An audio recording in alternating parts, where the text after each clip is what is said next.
I gave a talk about Rosslyn Chapel here in London in 1994, and I announced at that talk that I was going to Jerusalem and I hoped to get permission to go into the tunnels under the Temple Mount. And after the talk, I was approached by a gentleman called Michael, an elderly Englishman, who told me to look out for certain carved signs and symbols in the tunnels. And I said, well, how do you know about this? And he said, rather startlingly, that he was a direct descendant of Hugh de Payne, one of the founders and the first Grand Master of the Knights Templar. I later was able to substantiate his claims. And he told me a story that European nobility and royal families had been permeated by a series of bloodlines who claimed descent from the 24 high priests of the Temple of Jerusalem, and that these people had preserved a totally different version of the teachings of Jesus to that put out by the Catholic Church and the later Christian churches who sprang from that. A story that said Jesus did not come to die on the cross to redeem us from sin, but to reveal a spiritual pathway of initiation leading to sacred knowledge or gnosis, a stream of Gnosticism that, if the story were true, could be traced back not merely to Israel, but back to Egypt. I spent some 8 or 9 years investigating this story and seeing how I could substantiate it. And in 2000, myself and my collaborator Marilyn Hopkins published a book which we called Rex Deus, The True Mystery of Rennes-le-Chateau and the Dynasty of Jesus. When the book was published, I received a letter on some rather impressively headed notepaper, and it was very terse, and it had me worried. It said, "Dear author, I wish you'd contacted me before you rushed so precipitately into print.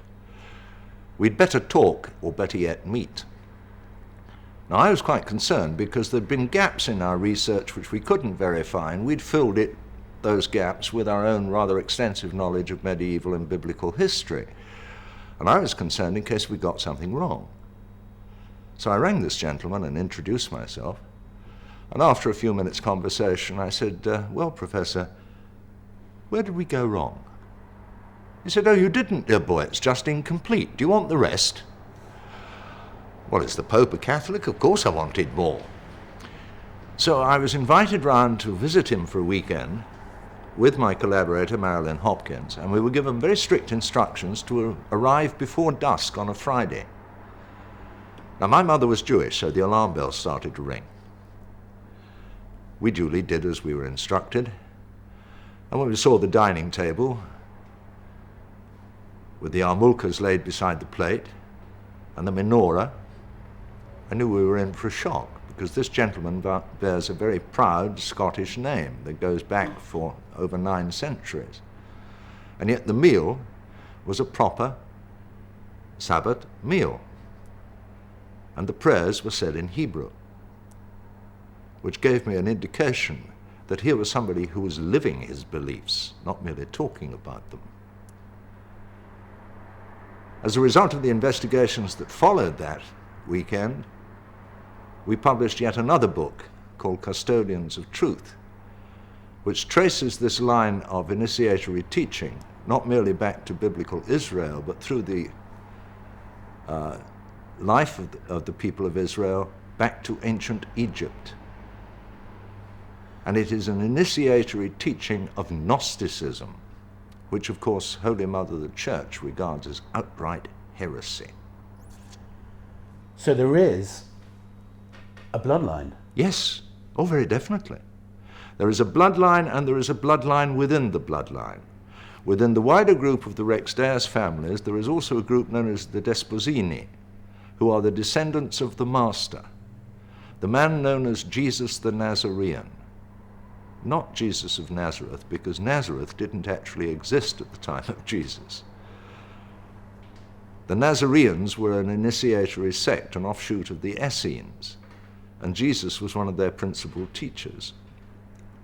Was he divine? In the sense that we are all children of God, yes. Was he God? No, and he never claimed to be.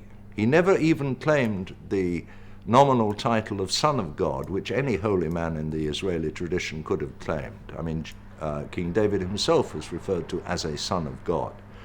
But that does not mean a son in the paternal filial sense. It means a pupil of God, a highly developed pupil of God, an initiate of the Gnostic streams. Jesus was as human as you or I.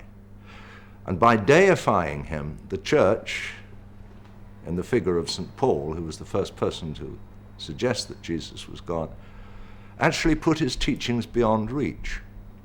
Because it's very easy for any Christian today to say, well, I try my best, but I can't live like Jesus. After all, he was God. But if Jesus was human and a good teacher, then yes, he is capable of emulation.